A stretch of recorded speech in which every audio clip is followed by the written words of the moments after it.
Vicente Paulo, não é? O santo amigo dos pobres e por aí fora, mas esse é de outra época, é do século XVII, francês, e há outros Vicentes ao longo destes milénios cristãos. Mas este é Vicente do século IV, 1700 anos atrás. E porque é que ele é importante de recordar, e porque é que continua a ser o padroeiro da nossa diocese, porque é que isto aconteceu, e o que é que 17 séculos depois ele ainda tem para nos dizer, para nos transmitir, porque cada vida de santo é assim uma mensagem de Deus, ao vivo, não é? Na vida de uma pessoa, de um homem, de uma mulher, seja velho, seja novo. Os pastorinhos de fato tiveram crianças, outros são muito idosos, a idade aí não interessa. Em qualquer idade se pode ser uma figura de Cristo, não é? No masculino ou no feminino, e por isso todos eles são muito importantes e é bom nós termos presentes as suas vidas, o que é que eles fizeram, o que é que eles disseram, também para recolhermos um exemplo e um estímulo para nós também caminharmos nessa senda. E para ninguém se sentir dispensado de ser santo, porque isto é para todos, porque eles tinham as mesmas dificuldades que nós temos, alguns viveram em tempos muito mais difíceis do que os nossos, muitos deles foram mártires cruentos, quer dizer, deram a vida, o sangue por Cristo. Enfim, porquê? Então, São Vicente. Nós não sabemos muitos pormenores, para não dizer que não sabemos quase nenhum, da vida deste São Vicente. Mas o que sabemos é muito importante e marcou. Portanto, estamos no princípio do século IV. E estamos aqui na nossa Península Ibérica. Portanto, não pensem em Portugal, nem em Espanha, nada disso existia. Existia a Península Ibérica. E tudo isto pertencia a um país muito grande. Tão grande que se chamava o Império, que era o Império Romano, né? Onde, aliás, Jesus nasceu, na outra ponta do Império, naquilo que nós chamamos o Próximo Oriente, né? Que agora está mais uma vez em guerra, infelizmente. Foi aí que Jesus nasceu. Tudo isto é Império Romano. E nós éramos uma parte do Império Romano, a Península Ibérica. Portanto, esqueçam lá Portugal, Espanha e as fronteiras, não era isto. Era o Império Romano. E a Península Ibérica era uma parte do Império Romano. E estava dividida em províncias. Nós aqui era a província da Lusitânia, cuja capital nem sequer ficava em território que é hoje português. A capital da Lusitânia era em Mérida. Já foram a Mérida, ali a seguir a Badajoz. Isso era a nossa capital. A nossa capital, no tempo dos romanos, portanto até ao século V, que é quando acaba o Império Romano do Ocidente, não é Lisboa, é Mérida. E mesmo os bispos de Lisboa iam a Mérida, para tratar do que fosse preciso tratar. Era a Lusitânia. A Lusitânia começava no Rio Guadiana e ia até o Rio Douro. Depois do Rio Douro havia outra província romana muito grande, que era a Galécia, que hoje se diz Galiza, né? Aí a capital era Braga. Braga era Augusta. Braga. E o nosso Vicente nasceu numa outra província romana, que havia lá no leste da Península Ibérica, nordeste da Península Ibérica, que era a Tarraconense. Tinha como capital Tarragona, ainda lá existe, ao pé de Barcelona existe Tarragona, que no tempo dos romanos se chamava Tarraco, por isso Tarraconense, era a província. E vivia numa cidade muito importante, que era a cidade César Augusta, portanto, tinha o nome do imperador, que dá hoje César Augusta Saragossa. Estão a ver? Os nomes que nós hoje temos, mas têm coisas antigas por trás. E ele era diácono. Como sabem, o sacramento da ordem tem 3 graus: o grau de diácono, o grau de presbítero, que nós geralmente chamamos padres ou sacerdotes, e o grau dos bispos. Ele era diácono de Saragossa. E estava lá distrito ao bispo de Saragossa, um tal Valeriano, já velhinho e tal. Estamos no princípio do século IV. E isto pertence ao Império Romano. O Império Romano, nessa altura, tinha um imperador que, em termos políticos e militares, foi um grande imperador. Chamava-se Diocleciano. Foi um grande imperador.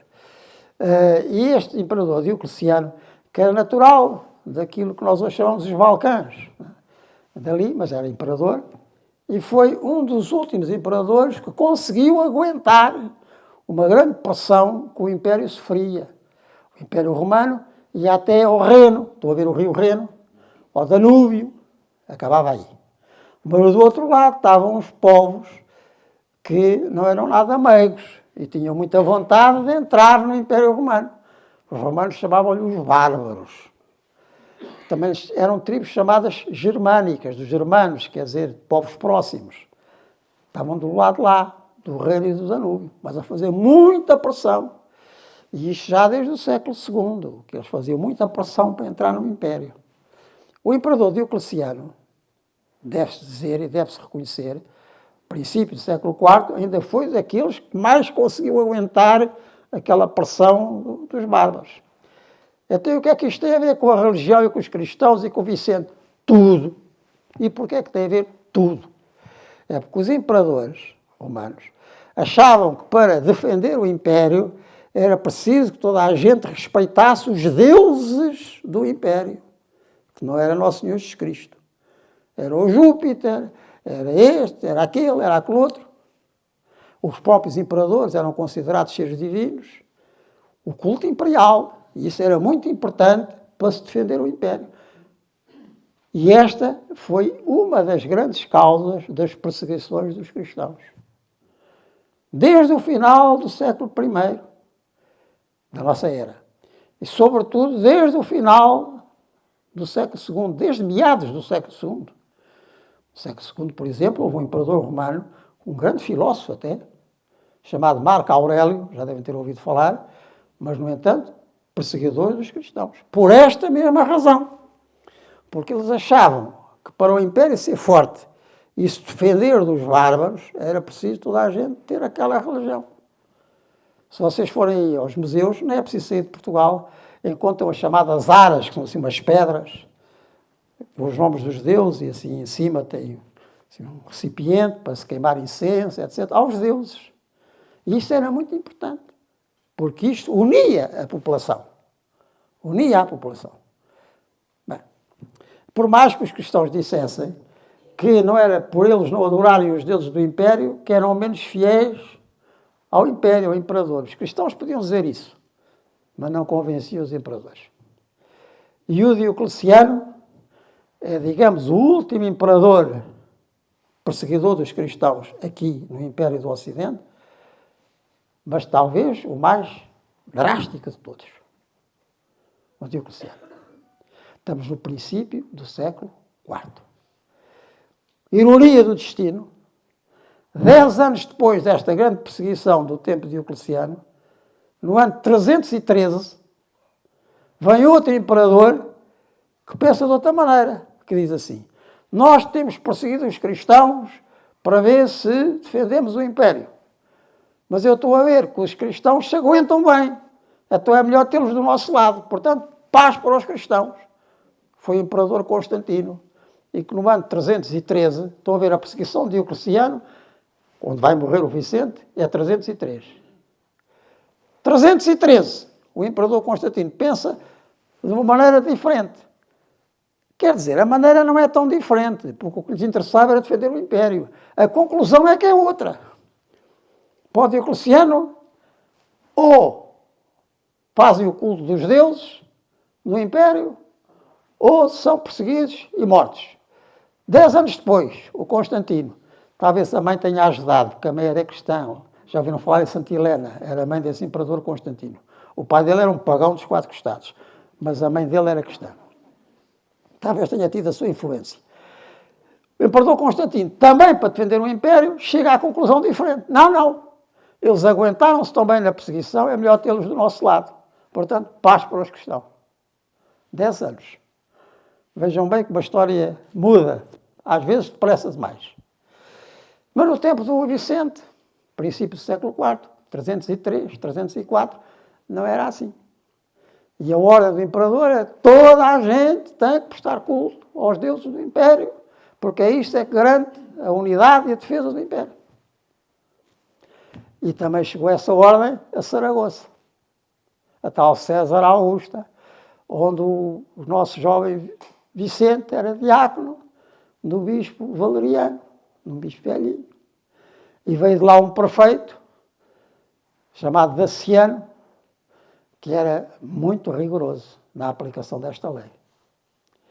E que mais do que isso, possivelmente, resolveu fazer do caso do Vicente, que era um diácono conhecido, um caso exemplar. Ou seja, se o Vicente quebrasse, o resto dos cristãos era capaz de quebrar também. E talvez por esta razão ele aplicou todo o tipo de torturas e tormentos para ver se o Vicente quebrava. E não foi a Saragoça. Isso é que é uma coisa curiosa, porque o mandou para outra cidade, que nem sequer ficava na província da Tarraconense, ficava na outra província a seguir, que era a província cartaginense, e foi nessa província, na cidade de Valência, que foi o martírio do Vicente. Mas possivelmente com esta ideia. Vamos fazer com que ele quebre. Custa custar. Todas as estruturas que se possam imaginar para ver se ele quebra. Se ele quebrar, os outros também quebram. Mas o Vicente não quebrou. E foi morto. Com requintes de malvadez. E nós sabemos isso porque desse mesmo século IV nós temos escritos sobre o Vicente. Temos que é chamada a sua Passio, a sua paixão, já assim um bocado romantizada, passa o termo, mas é do século IV. Desse mesmo século IV houve um poeta cristão, na Península Ibérica, já no tempo em que se podia ser cristão, chamado Prudêncio, que escreveu muitos poemas acerca de mártires, e também tem um acerca do Vicente. No princípio do século seguinte, no princípio do século V, uma grande figura do outro lado do Mediterrâneo, Santo Agostinho, toda a gente conhece o Santo Agostinho, fez vários sermões sobre São Vicente e diz que já a fama do São Vicente percorria todo o mundo cristão, desde aqui da Península Ibérica, à Gália, a que hoje chamamos França, à Itália, mesmo lá para o Oriente, todo o lado onde havia cristãos, o norte da África, se lembrava a figura de Vicente. Santo Agostinho. Portanto, é uma figura mais que comprovada, porque temos escritos desse século e do século seguinte, muitos e abundantes, sobre Vicente. E a história dele resume-se nisto que eu vos disse. Aquilo que nós sabemos, que nós podemos apurar, é isto. Era diácono, no princípio do século IV, em Saragoça, junto do seu bispo Valeriano. Veio o édito, veio a ordem, temos que prestar culto aos deuses. O Vicente não aceita. Não aceitas, então vais ver se aceitas. Não vais às boas, vais às más, não vai ser aqui, vai ser em Valência, todas as estruturas e mais algumas, e Vicente aguenta-se, e isto ficou muito forte na memória dos cristãos daquela altura, e não só daquela altura. Bem, os restos mortais de Vicente, pois há aqui várias peripécias, que isso aí já são um bocadinho, enfim, talvez romantizados ou mesmo imaginados. Mandaram deitar ao mar para ver se o corpo desaparecia e não havia culto, mas depois o mar devolveu o corpo à terra. Depois também o corpo estava ali, ainda antes de ser deitado ao mar, foi deixado assim à solta para que as aves de rapina ou os lobos o comessem, mas houve um corvo que espantou a caça toda, e daí começa-se a ligar o São Vicente aos corvos. Mas essa história já aparece na Passio, na Paixão, já do final do século IV, não são muito posteriores. Enfim, o que é certo é que ele é sepultado, o que resta dele, em Valência, mas não é preciso esperar muito tempo, século V, século VI, século VII, para que nós comecemos a ouvir que há relíquias dele em várias outras cidades. Não apenas na Península Ibérica, mas também em França, mas também na Itália. Ainda não chegaram a Lisboa. Hein? Ainda não chegaram a Lisboa. Em todas essas terras há referências ao culto e, lá algumas, também há relíquias. Por exemplo, uma relíquia dele muito, muito famosa era a sua estola de diácono, que terá sido levado para a França, por o rei Childerico dos Merovingios, que era lá a dinastia francesa dessa altura, século VI, século VII, e que, enfim, estaria depois guardada numa igreja que ainda existe, perto de Paris, muito conhecida, Saint-Germain-des-Prés. Portanto, há notícias de relíquias ligadas a Vicente um pouco por todos estes países, por todas estas regiões. Não falemos já em países. Península Ibérica, Gália, Itália. Bem, em Valência alguma coisa terá sobrado. e alguma coisa terá sobrado. O Império Romano aqui no Ocidente acaba no século V.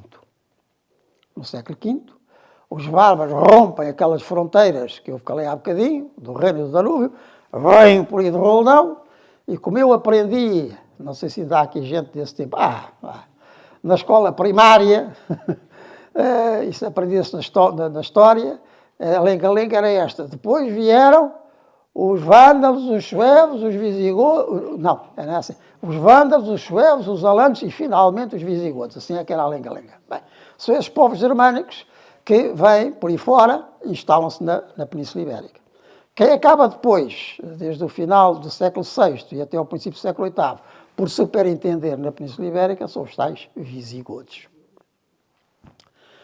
E, durante todo este tempo, nós temos as tais notícias do culto do São Vicente. Há bispos da época visigótica que falam do São Vicente, fazem sermões sobre São Vicente, tudo isso nós temos. E chega ao princípio do século VIII.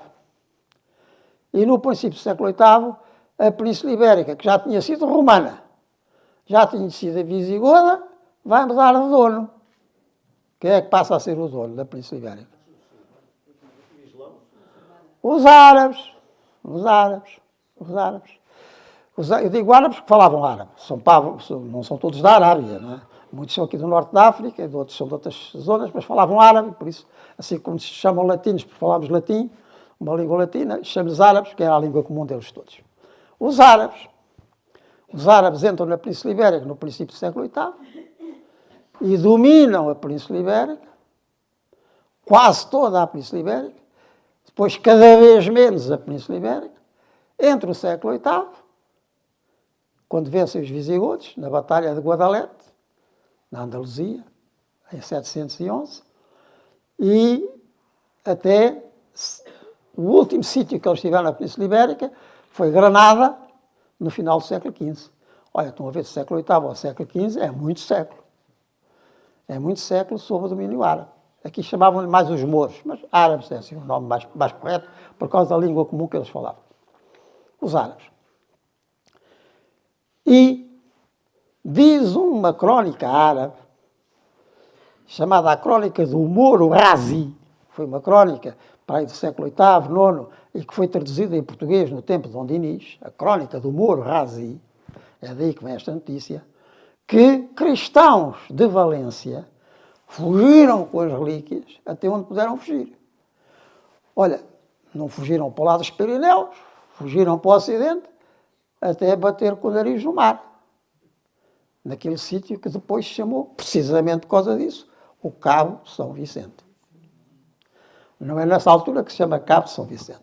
Naquela altura, e desde o tempo dos romanos, que se chama Sagres. Era o promontório sacro.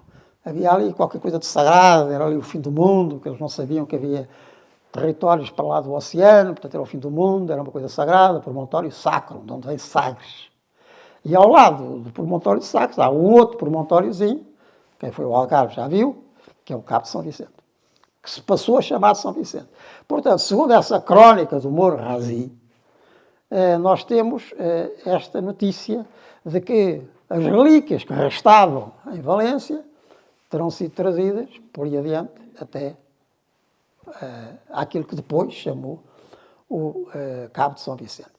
E temos mais notícias, porque mesmo durante o domínio árabe, e estamos no século VIII, mas o domínio árabe no Algarve vai até ao século XIII, até ao tempo do nosso rei Dom Afonso III. Aqui vai até ao século XII, até Dom Afonso Henriques. No Algarve vai até ao século XIII. Portanto, muitos anos, 5 séculos. E nós temos notícias, mesmo de fontes árabes e outras fontes, que havia peregrinações, que havia romarias lá ao Cabo de São Vicente, durante o domínio árabe. E temos outras fontes, concretamente um geógrafo árabe chamado Al-Idrisi, já do século XII, que diz que ainda sob o domínio árabe havia ali uma igreja.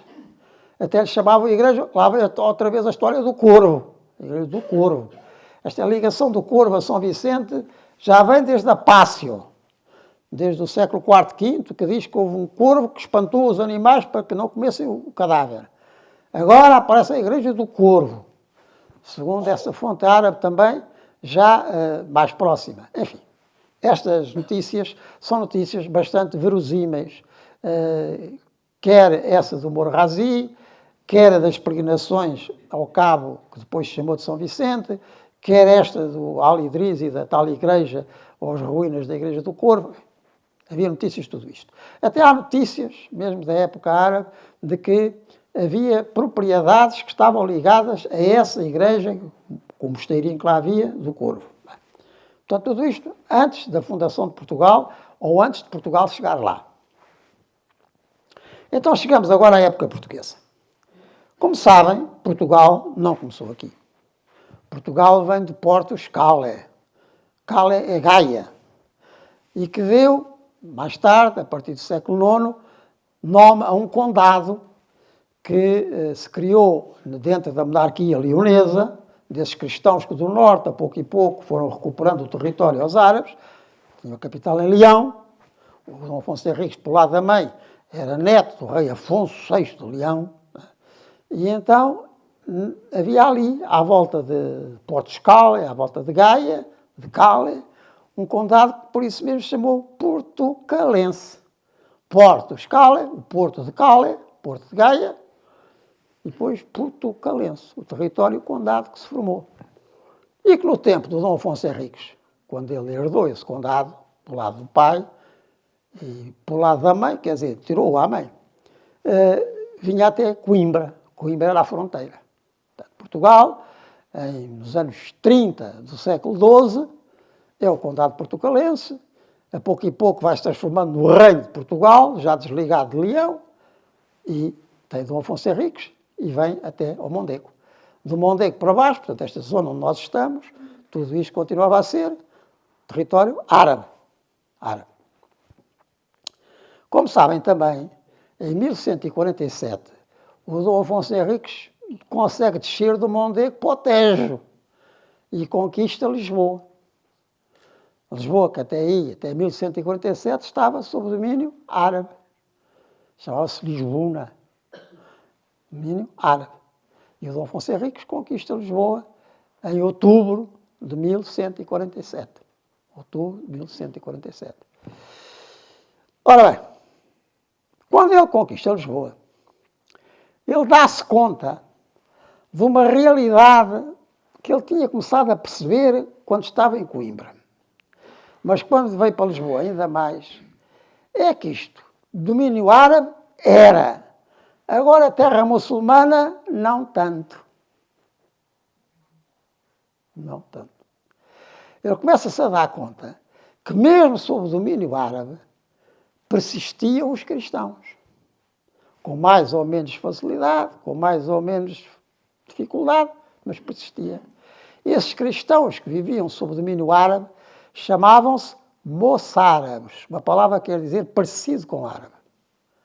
Os moçárabes, mas eram cristãos.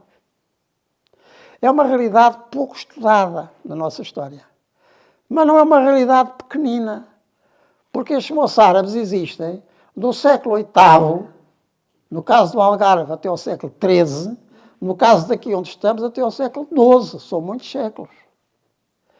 E foi uma realidade tão forte,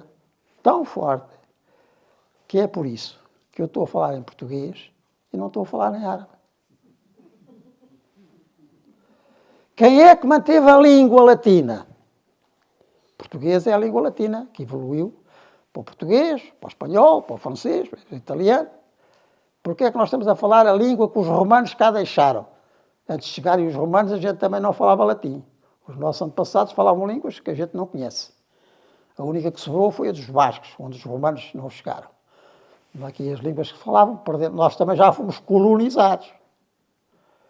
E então, quando os romanos cá chegaram, impuseram a sua língua. E nós falamos a língua que os romanos cá deixaram. Que os romanos cá deixaram a partir do século III, II a.C., quando chegaram à Península Ibérica.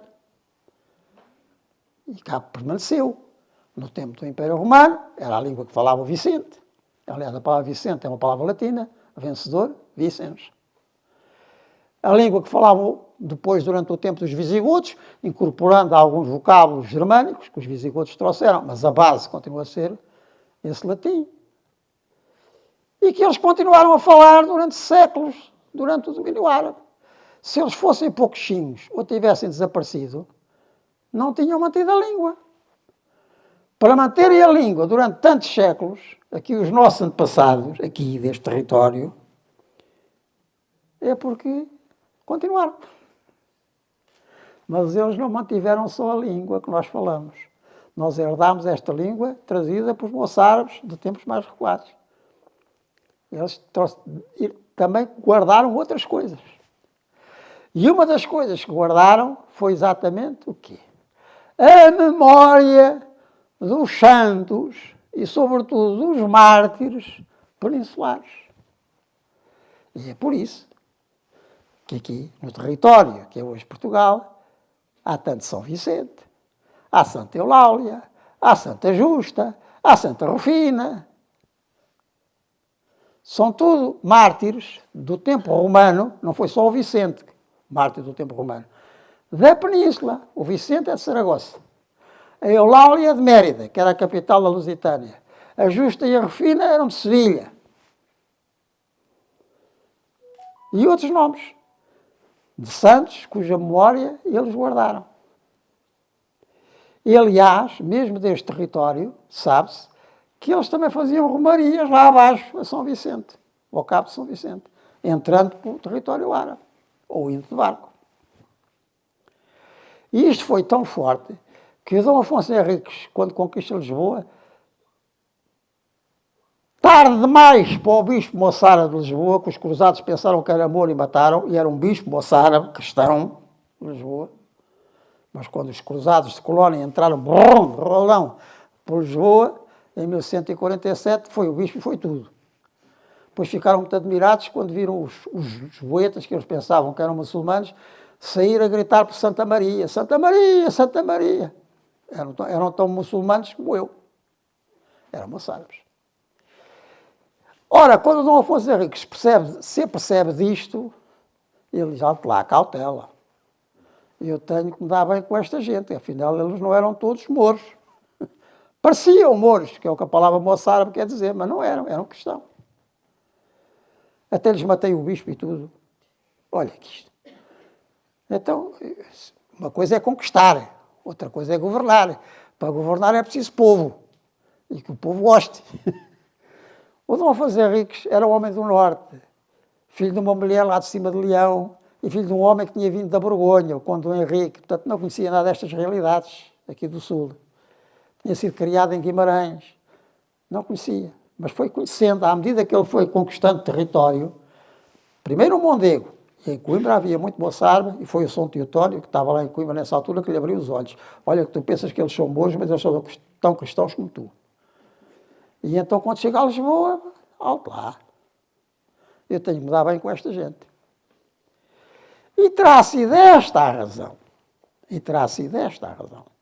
que fez com que Lisboa foi conquistada por Dom Afonso Henriques em 1147. E em 1173, o Dom Afonso Henriques consegue que lá os chefes de mouros do Algarve lhe cedam as relíquias do São Vicente, que estava lá, na tal igreja do Corvo. E então lá vem Manal, e há quem diga que também andava por lá uns corvos a esvoaçar, e que trazem o corpo, os restos mortais, o que restava dos restos mortais do Vicente para Lisboa. Boa maneira dele se congraçar com os moçárabes, trouxe-lhes o santinho deles. Bem, e lá vem, e lá desembarca em setembro de 1173, a nau, desembarca num sítio onde hoje não podia desembarcar, no Esteiro. Se os meus amigos fossem a Lisboa nessa altura, ficavam muito admirados, porque parecia uma ilha. Porque há o Rio Tejo, Lisboa era só o Morro do Castelo até ao Tejo, pouco mais. E então é o Tejo, mas depois onde está hoje o Terreiro do Paço, havia o chamado Esteiro, que era um braço do rio, que atravessava o que é hoje a Baixa e ia até à Praça da Figueira, onde se via as águas de uma ribanceira que vinha por aí abaixo e que se chamava, por isso, arroios. Estão a ver a palavra? Arroios são riachos. Portanto, Lisboa era quase uma ilha. E a barca, com os restos do São Vicente, que o Dom Afonso Henriques conseguiu que lhes cedessem lá do Algarve, não desembarca no Terreiro do Paço, desembarca ao pé da igreja de Santa Justa, das Santas Justa e Rufina. Lá estão duas santas mártires do tempo dos romanos e que tinham ficado na memória dos moçárabes. Não é onde hoje está a paróquia, que é na igreja de São Domingos. É onde estava antes, até ao terremoto. Mais ou menos onde está a Pólux. Não sei se já foram lá abaixo e viram a Pólux. Era aí que estava a igreja de Santa Justa e Rufina. E dizem, o barco encalha aí. E era para ficar lá. Só que aquilo foi logo um alvoroço, tal ordem, toda a gente, o São Vicente, uma romaria, aquela gente a aparecer. Os cônegos da Sé, que estavam um bocadinho mais acima, alto lá. Então, mas que é isto lá embaixo? E não descansaram enquanto as relíquias ficam aqui. E ficaram na Sé. E não foram sequer para uma outra coisa que o Dom Afonso Henriques tinha mandado fazer, que era o mosteiro de São Vicente de Fora. É curioso. Quando foi da conquista de Lisboa, o Dom Afonso Henriques tinha lá a sua hoste, né, dos portugueses, chamemos-lhe assim, mas depois houve dois outros contingentes muito importantes, de cruzados. Vinham da Inglaterra para a Terra Santa, mas acabaram por ficar aqui. Uns eram os chamados francos, portanto, franceses, ingleses, flamengos e tal. Ingleses que ficaram onde é hoje o Chiado.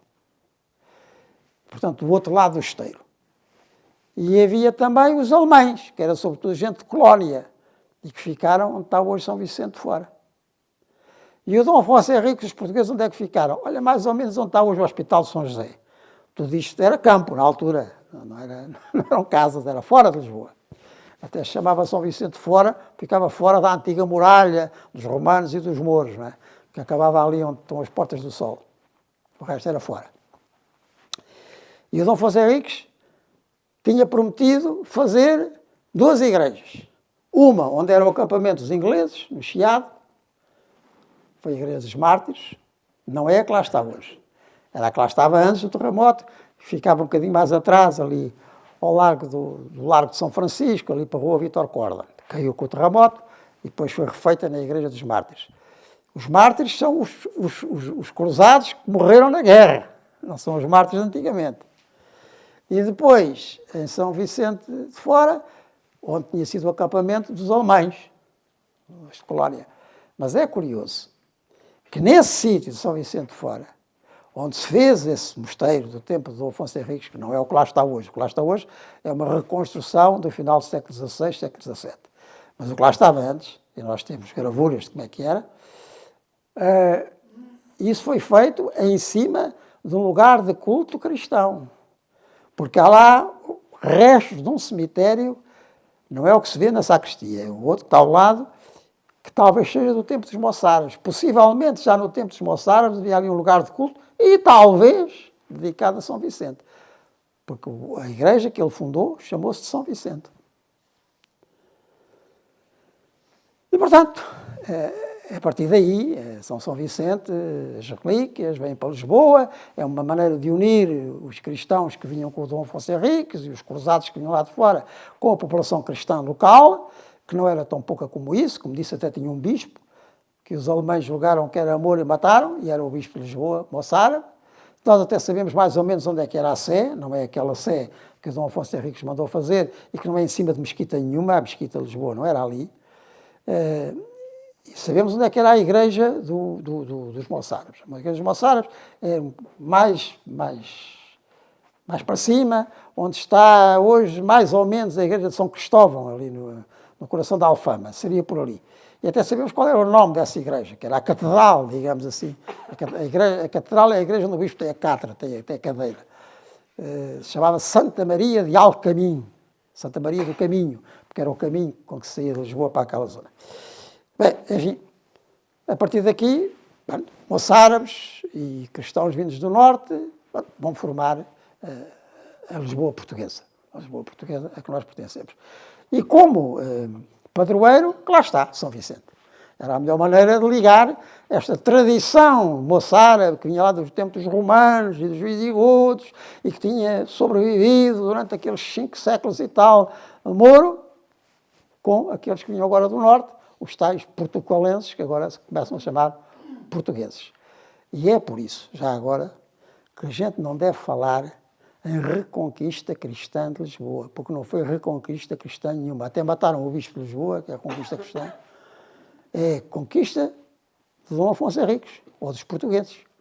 Porque os cristãos de Lisboa tinham muitos cristãos. De tal maneira que um século antes desta conquista de Dom Afonso Henriques, tinha estado aí um norueguês, um viking, que disse mesmo que tinha encontrado em Lisboa uma cidade metade cristã, metade pagã. Isto em pleno domínio árabe. Olha, nós, por exemplo, não sei se sabem, eu sou de uma terra a 30 km daqui a sul, chamada Torres Vedras, e não sei se alguma vez lá foram, existe lá um parque muito grande chamado Chopal. E ao lado desse parque chamado Chopal há uma igrejinha, que hoje está dentro de Torres, mas antes ficava bem fora, quando eu era miúdo ficava bem fora de Torres, que é a capela do Amial, a Senhora do Amial. E há uma tradição, que ainda vem recolhida nas memórias paroquiais do século XVIII, de que era ali que os cristãos desta zona se reuniam no tempo dos árabes, naquele sítio. E há várias tradições que nós encontramos. Por exemplo, se nós descemos mais um bocadinho, entramos naquela zona que hoje é do Conselho de Mafra, não é? Está lá uma terra chamada São Miguel da Alcaínça. Quando se vai da Malveira para Mafra, Alcaínça, nunca lá passaram, São Miguel da Alcaínça.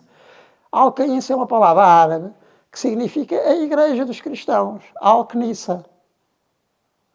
E se nós virmos com cuidado, começamos a reparar que há muitos vestígios desta tradição, não é, que manteve as memórias dos mártires da Península Ibérica, entre os quais São Vicente, mesmo sob o domínio moro. Portanto, não se deve falar em reconquista cristã. São as conquistas de Dom Afonso Henriques. Mas muitos destes territórios eram cristãos. E Lisboa, claramente, com o bispo e tudo. Ora bem, então Vicente. E Vicente fica o padroeiro da cidade de Lisboa. E de tal maneira que as armas da cidade de Lisboa, desde essa altura e até hoje, oficialmente, mantêm lá essa memória do martírio de São Vicente e do que aconteceu depois. E lá tem os corvos, aquela ideia do corvo que tinha defendido o cadáver de São Vicente, dos lobos e das aves de rapina, e por isso tinha acompanhado, depois a Igreja do Corvo, lá em Sagres, e que teria acompanhado depois o barco em que os seus restos mortais vieram para Lisboa, o barco com esses restos mortais. Né? Portanto, isso aparece sempre na iconografia de São Vicente. São Vicente, geralmente, além de estar vestido de diácono, portanto, com a dalmática, que é diferente da casula dos sacerdotes, além de estar com isso, tem o livro dos Evangelhos, o diácono é o leitor dos Evangelhos, liturgicamente falando, e depois a barca, a nau, né? E os corvos, enfim, tudo isso aparece na iconografia, e ainda hoje o emblema da cidade de Lisboa tem essa evocação de São Vicente. Eu devo dizer que São Vicente, depois, já na época portuguesa, portanto, a partir do século XII, século XIII, século XIV, já tinha antes, e então a partir dessa altura teve muito mais nomes de igrejas espalhadas por todo o sítio. Lá na minha terra, pelo menos desde o século XIII, que há lá uma ermida de São Vicente, que hoje está lá no alto daquele sítio onde está o forte, chamado São Vicente, depois das Linhas de Torres. Mas por todo o país nós temos igrejas de São Vicente, norte a sul. Foi um culto que estava cá muito nesta população e que a partir da época portuguesa então ainda veio mais ao de cima. Não é? Mas assim foi na Idade Média. Em termos de devoção popular, se nós formos a Lisboa, está claro, o Santo António pesa mais, mas olha, também foi uma concorrência, onde entra o Santo António, que toma conta da parada, não é? Ainda por cima, o Santo António nasceu ali, ao pé da Sé, a Sé está aqui, a igreja de Santo António está acolá, foi ali que ele nasceu, e portanto o São Vicente ficou assim um bocadinho encolhido, em termos de devoção popular, desde o século XIII, em que o Santo António foi canonizado, depois o São Vicente não tinha fundado ordem religiosa nenhuma, o Santo António é dos franciscanos, tomou conta da parada, não é? Mas o padroeiro da Diocese de Lisboa é e continua a ser São Vicente, e com todo o respeito depois pelos outros que se juntaram, como concretamente o Santo António. Eles lá no céu dão-se bem, e já agora na terra também fazem por isso. Bem, isto quanto ao culto de São Vicente. E agora, para acabar, e graças a Deus ainda ninguém adormeceu, que eu visse, para acabar, porque é que isto interessa hoje? Qual é o interesse que nós temos hoje em recordar estas coisas ligadas a São Vicente? Eu acho que a lição dele ainda é muito interpelante para os nossos dias. Vocês reparem em que situação é que ele vive. Ele é um diácono, não sei se pode dizer jovem, já não sabe a idade dele, um diácono de Saragoça, portanto, um grau do sacramento da ordem que está muito ligado ao serviço da caridade. O diaconato sempre esteve, e é bom que esteja.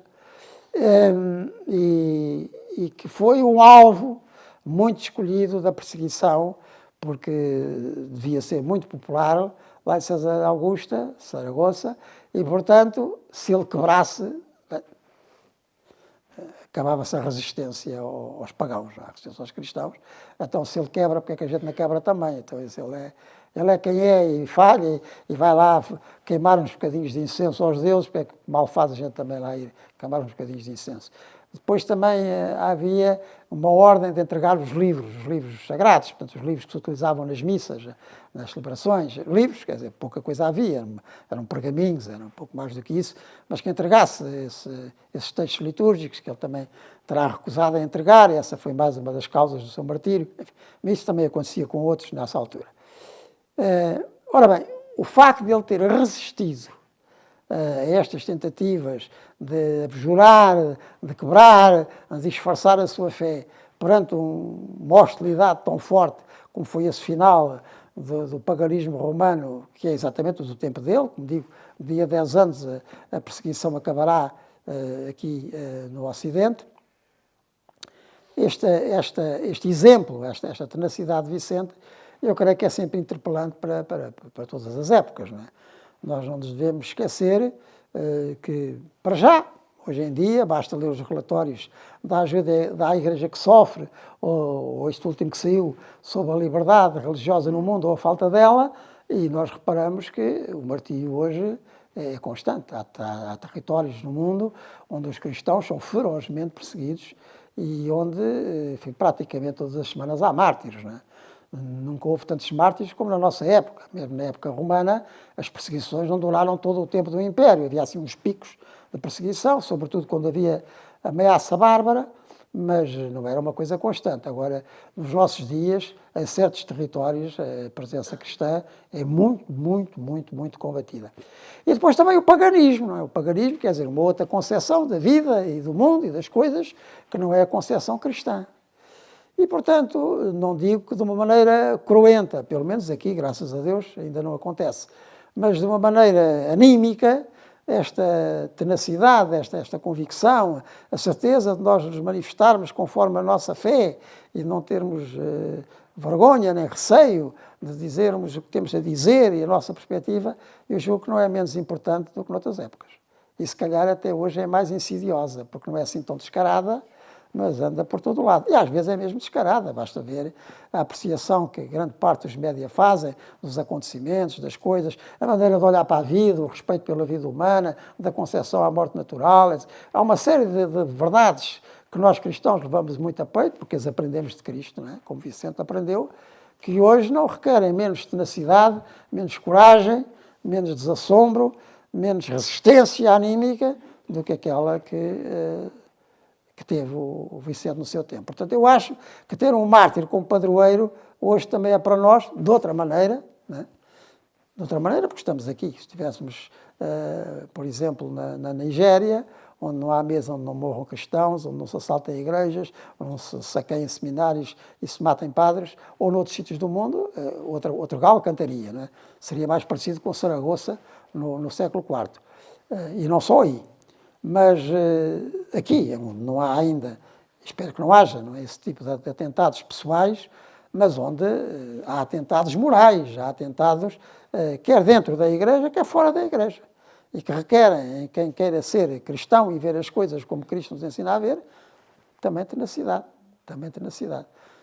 Não é ser agressivo, mas é ser convicto e desempoeirado e não deixar de defender a causa do Evangelho e de propor as verdades cristãs como nós acreditamos nelas e para quem quiser acreditar nelas e com a liberdade que nos é devida, como qualquer cidadão em geral. Portanto, nesse aspecto, eu julgo que ter um mártir como foi São Vicente, no século IV, portanto, há 17 séculos atrás, estamos no século XXI, e ter agora como um mártir como exemplo não é coisa de sumenos, e até é muito importante, julgo eu, se nós o tomarmos assim. Porque mártir quer dizer testemunha. A palavra mártir, palavra grega, como sabem, é uma língua usada por muitos cristãos nas primeiras épocas, e quer dizer testemunha, aquele que testemunha. Testemunha a sério, testemunha mesmo. Não disfarça a sua condição, mesmo quando vem oposição, mesmo quando vem agressividade, no caso dele foi física, mas mesmo que seja moral, mantém-se seguro e vai para a frente e diz o que é, e luta por isso, e se for preciso dá a vida por isso. Quer de uma maneira cruenta, como foi o caso dele, quer de uma maneira incruenta, porque elas, como dizem os outros, não matam, mas moem, não é? Portanto, eu julgo que continua a ser importante termos o São Vicente como padroeiro e com todo o respeito já agora por nosso Santo António e por todos os outros santos, que é tudo boa gente também, mas São Vicente é o nosso caso.